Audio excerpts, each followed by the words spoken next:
ትዝታ ዘአራዳ በንጉሠ ነገሥቱ አፄ ዮሐንስ ዘንድ ምስጋናና ሞገስ ሳይሆን ሽረትና ግሳጼ ቢያስከትልባቸውም ራስ አሉላ በዶጋሊ በኢጣሊያ ጦር ላይ ድል የተቀዳጁት በዚህ ሰሞን ነበር። ዛሬ የታሪክ ጸሐፊውን ተክለ ጻድቅ መኩሪያን እማኝ አድርገን ስለ ዶጋሊ ድል እንጨዋወታለን። ለታሪክ ጸሐፊው ለተክለ ጻድቅ መኩሪያ በኒያላ ኢንሹራንስ ኩባንያ በእናንተ በአድማጮቻችንና በእኛ በፕሮግራሙ አዘጋጆች ስም ከፍ ያለ ከበሬታ ያዘለ ምስጋና እናቀርባለን። የኢጣሊያ ጦር ወደ ምጽዋ የገባው በትክክል ለቅኝ አገዛዝ ዓላማ መሆኑን የኢጣሊያ ንጉሥ ኢምቤርቶ እያወቀው አፄ ዮሐንስ ፍጹም ክርስቲያን ናቸው፣ አምላካቸውን ይፈራሉ ማለትን ከየወኪሎቹ ስለሰማ አገባቡን በአምላክ ፈቃድ ነው ለማሰኘትና በዚህም ለማጭበርበር ሲል በጻፈላቸው ደብዳቤ ላይ ወደ ምጽዋ የገባ ነው ሚስጥሩ በማይመረመረው በአምላክ ፈቃድ ነው የሚል አረፍተ ነገር በመጨመር ሊያታልላቸው ሞክሮ ነበር ይላሉ ተክለ ጻድቅ መኩሪያ በታሪክ መጽሐፋቸው። አፄ ዮሐንስ ምንም አምላካቸውን ወዳድና የሃይማኖት ሰው መሆናቸው የታወቀ ቢሆንም በአጭበርባሪው ደብዳቤ ሊታለሉለት አልቻሉም። ከዚህ አያይዞ ኢጣሊያዊው ንጉሥ በምጽዋና በአካባቢው መያዝ ሊጠቀም የፈለገው እሱና ሕዝቡ መሆኑን በግልጽ እያወቀው ኢትዮጵያን ለመጥቀም አገር አቋርጦ ባህር ተሻግሮ የመጣ በማስመሰል የእኛ ምጽዋ መግባት ከእኛ ይልቅ ለሐበሻ ይጠቅማል ያለውም ሁለተኛው ማጭበርበር ነው። ሦስተኛው ማጭበርበር የእንግሊዝም የኢጣሊያም የውጭ ጉዳይ ባለሥልጣኖች የምጽዋን መያዝ ግብፅ እንዲያውቀውና የቱርክ መንግሥትም ነገሩን እንዲቀበለው በጎንም በቀጥታም ሲያባብሉ ኢትዮጵያን ግን በንቀት ዓይን ከመመልከት የተነሣ ሁኔታውን ለአፄ ዮሐንስ ደብቀው ሳለ ጦሩ ምጽዋ ወደብ ላይ በተራገፈበት ሰዓት የጦሩ አዛዥ ምጽዋ የገባ ነው በእንግሊዝ በቱርክና በሐበሻ መንግሥታት ፈቃድ ነው፣ አመጣጣችንም በወዳጅነት ንግድን ለማስፋፋት እንጂ መሬት አንፈልግም የሚል የይፋ ማስታወቂያ መበተኑ ነበር። ምጽዋ እንደተያዘ ከኢጣሊያኖችም ከእንግሊዞችም ብዙ የማጭበርበር ሁኔታ ሲታይ፣ ከፈረንሳይ ቆንሲሎች በኩል ግን እውነተኛው ሁኔታ ለአፄ ዮሐንስ ተገልጿል። ለጊዜው ንጉሠ ነገሥቱም ሆኑ የምድር ባሕሪ ወይም የኤርትራ ገዢ ራስ አሉላም ለጠብ አልቸኰሉም። ሁለቱም አጋማሽ ሐሳባቸውንና የጦር ኃይላቸውን በሄዊት ውል መሠረት ሰሜን ምዕራባዊውን ክፍል ለማግኘት የጦርነት ፊታቸውን ወደ ከሰላና ወደ መተማ ዙረዋል። በዚያም ራስ አሉላ በቅርቡ ግብጾቹንም ለማውጣት ከሰላንም በመፋለም ከደርቡሾች ጋር ሲዋጉ ቆስለው ተመልሰዋል።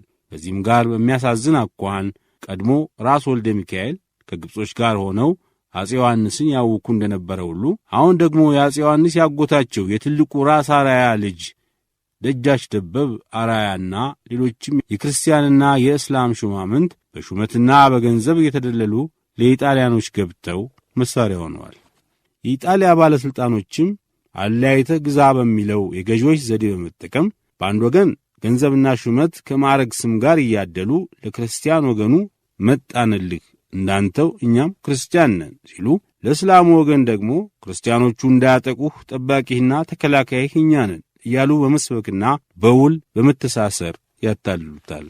ይህን የውስጥ የመለያየት ሁኔታዎች ስለጠቀመው ላይ እንደተባለው የምጽዋ አዛዥ በጠቅላላው በኢትዮጵያ አንድነት ድርጅትና ትጥቅ በተለይም በራስ አሉላ የጦር ኃይልና ብርታት ቅንጣት ያህል ስጋት ሳያድርበት ለመከላከያ ሚኒስትሩ ለሪኮቲና፣ ለውጭ ጉዳይ ሚኒስትሩ ለሮቤላ የዚህኑ መንፈስ በማሳደሩ ሚኒስትሮቹ የንቀቱ ተካፋይ በመሆን በየቀኑ የምጽዋ ሁኔታ ይገለጽልን ብለው ለጠየቁት አማካሪዎች በጫማችን ድኳ ስር ላሉት 4 ሽፍቶች ጉዳይ ምክር ቤቱ በምንም አይነት ማሰብ የለበትም እስከ ማለት ደርሷል።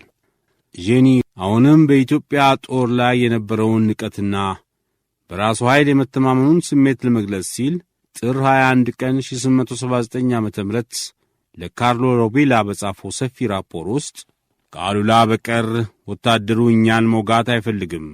ራስ አሉላ እኛን ለመውጋት በበቅሎ ሲመጣ የጊንዳው ሹም ባላምበራስ ወርቁ ደንጋይ ተሸክሞ አይሆንም ብሎ እንደለመነው ሰምቻለሁ። ንጉሠ ነገሥቱም አትዋጋ ብሎታል። ነገር ግን አሉላ ሁለት አይነት ስሜት አለው። ወደፊት ለመግፋት ፍርሃት፣ ወደ ኋላ ለመመለስ እፍረት። ስለዚህ አሉላ ቢወጋኝ ተስፋ እንደማደርገው አሸንፈዋለሁ። ከዚያም አልፈን ለወደፊቱ ጸጥታ ሊሰጠን የሚችለውን ቀብሌና ለበጋ ወራት ወታደሮቻችን ተስማሚ የሚሆነውን ደጋውን አስመራን ስፍራ መያዝ ነው የሚሉ ቃላት ይገኝበታል።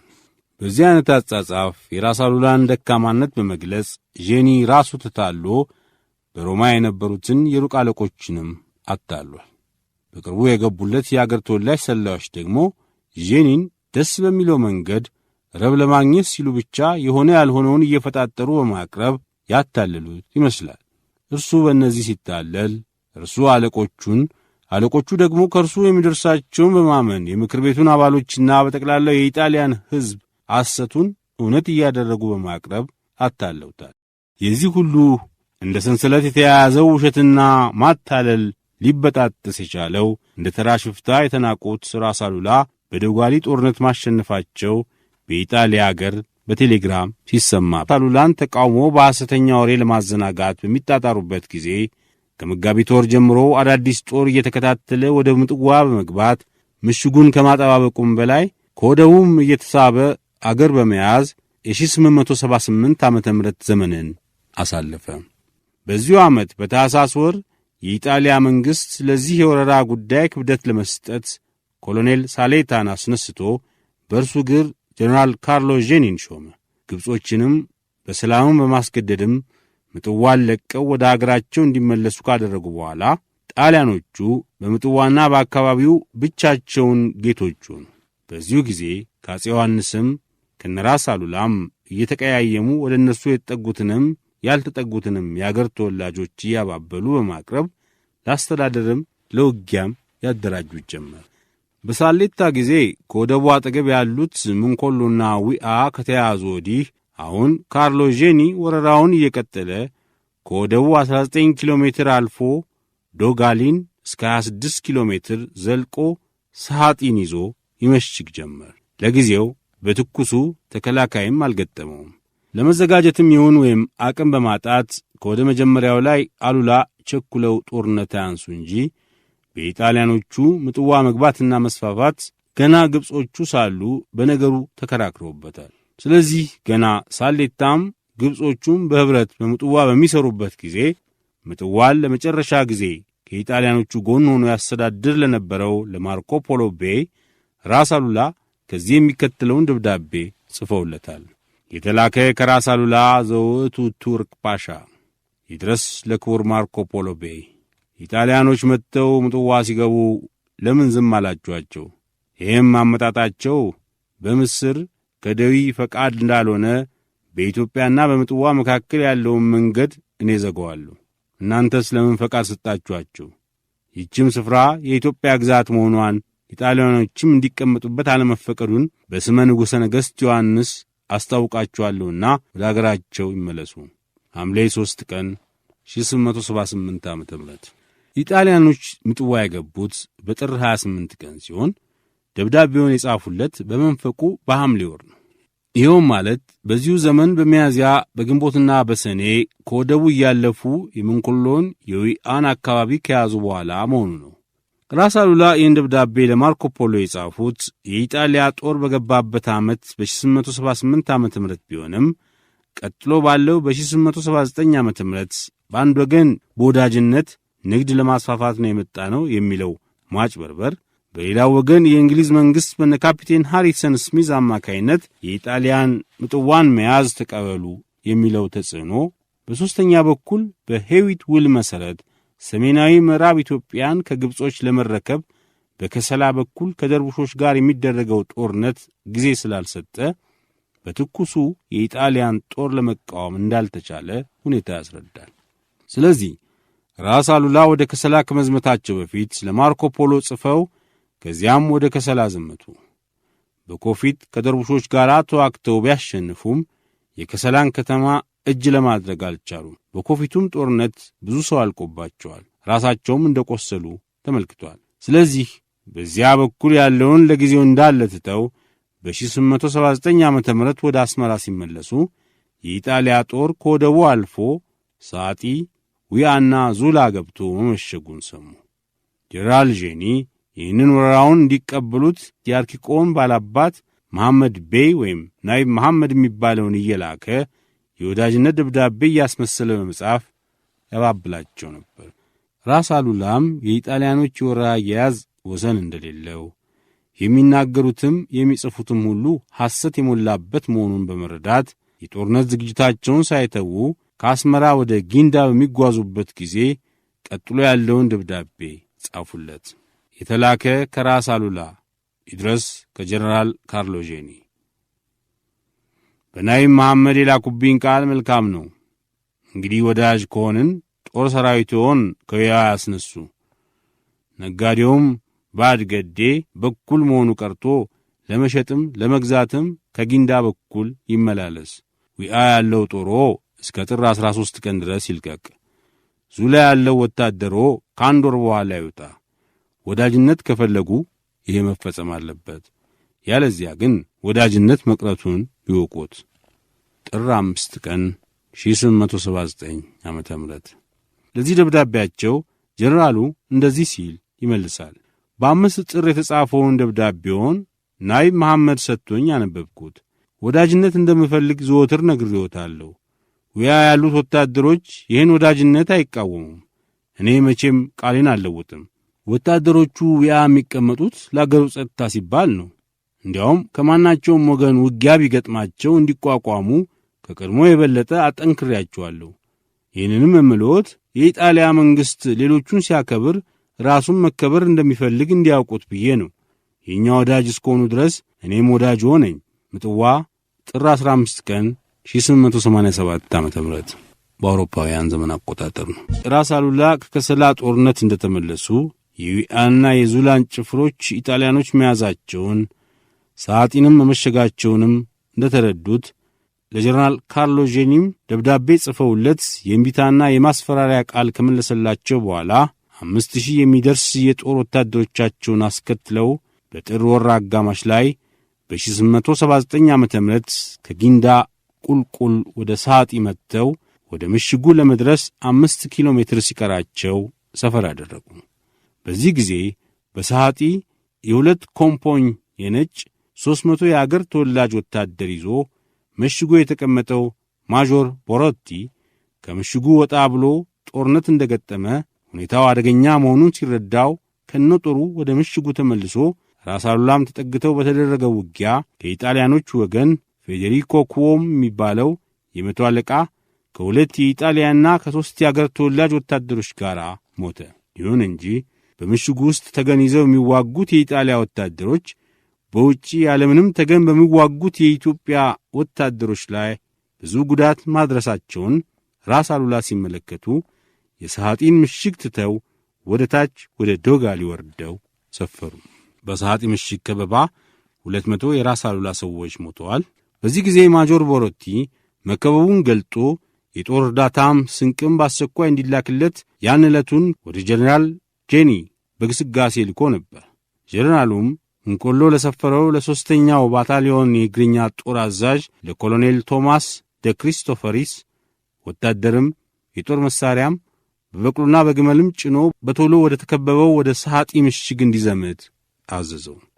ኮሎኔል ክሪስቶፈሪስ ትእዛዙ ከሰዓት በላይ እንደደረሰው ሌሊቱን ጭምር ሲዘጋጅ አድሮ ሲነጋ 540 የነጭ 50 የአገር ተወላጅ ወታደር ሁሉንም በደንብ የታጠቁ 10 የሚሆኑ መድፎች 2 መትረየሶች እንደያዘ ከሌሊቱ 11 ሰዓት በ20 ደቂቃ ከምንኩሎ ተነስተው ከጠዋቱ በ2 ሰዓት ተኩል ዶጋሊ አጠገብ ሲደርሱ ራስ አሉላ ወታደሮቻቸውን ግራና ቀኝ ስፍራ ስፍራ ሲዘው ይጠባበቁ ነበር።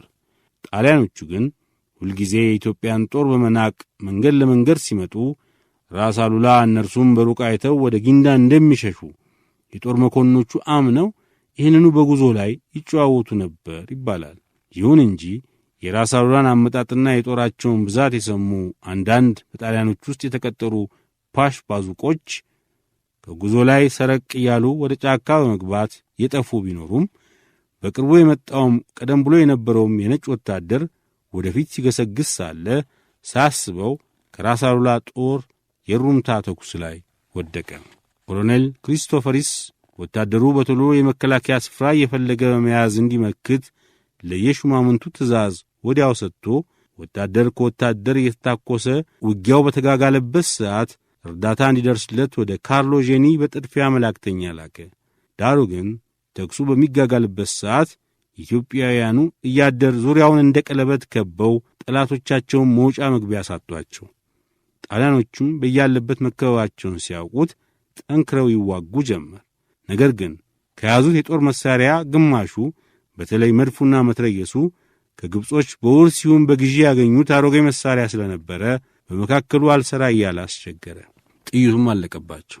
ወደ ጄኔ የተላከው መልእክተኛም ጣሊያኖቹ አደገኛ ሁኔታ ላይ መገኘታቸውን አስረድቶ በ4ና በ5 ሰዓት መካከል ደርሶ እርዳታው ተዘጋጅቶ ከመላኩ በፊት ራስ አሉላና ወታደሮቻቸው ከወዲህ የድል አድራጊነት ሥራቸውን አከናውነው ጨረሱ። ውጊያውም ያለቀው በመጨረሻ ላይ በጨበጣ ጦርነት ነበረ። በውጊያው ላይ ዋናው አዝማች ኮሎኔል ቶማሶ ደ ክርስቶፈሪስ ከ22 የጦር መኮንኖቹ ጋር በጦር ሜዳ ላይ የተዋጋ ወደቀ። 418 ወታደሮች ሞተዋል። ከእነዚህም ውስጥ ቆስለው ወደ ምጥዋ እንደርሳለን ብለው በሌሊት ጉዞ እያቃሰቱ በመንገድ የሞቱ ምጥዋ ደርሰው ነፍሳቸውን ያተረፉም ይገኛሉ። አንዳንዶቹ ምጥዋ ሆስፒታል እንደተኙ ለየዘመዶቻቸው በጻፉት ላይ ሹማምንቶቻችን ያለምንም ጥናትና ድርጅት ከጦርነት ላይ አጋፍጠውን ኢጣሊያ ሕያው ትሁን፣ ወደፊት ግፉ ብለው በመጨረሻ እኛን ጥለውን እነሱ ሸሹ የሚል ሮሮ ያቀረቡ ነበሩ።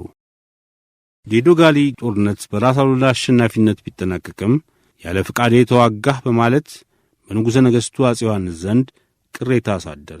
በሌላ በኩልም በንጉሠ ነገሥቱ ዙሪያ የነበሩ መሳፍንትና የንጉሠ ነገሥቱ ቤተሰቦች ሳይቀሩ በአንድ ወገን አሉላ ከተራ ቤተሰብ የተወለዱ መሆናቸውን በመጥቀስ በሌላ በኩል ጠላትን በማሸነፉ ዝናው እየገነነ በሄደ መጠን ለወደፊት አስፈሪ ሊሆን ይችላል በማለት በንጉሡ ዘንድ ጥላቻና ጥርጣሬ እንዲያድር አፄ ዮሐንስም ራስ አሉላን ከጠቅላይ ጦር መሪነቱ እንዲነሱም አድርገዋቸዋል።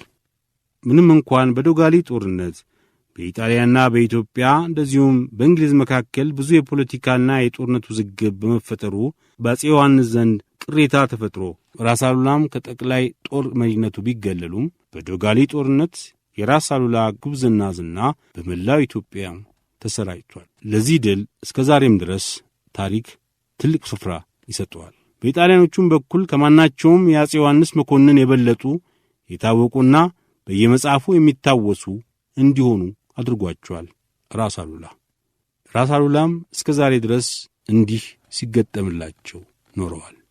መብቱን ዮሐንስ ለአሉላ ቢሰጠው እንደ ቀትር እሳት ቱርክን ገላመጠው፣ ጣሊያንም ወደቀ እያንቀጠቀጠው፣ አጭዶና ከምሮ እንደ ገብስ አሰጣው።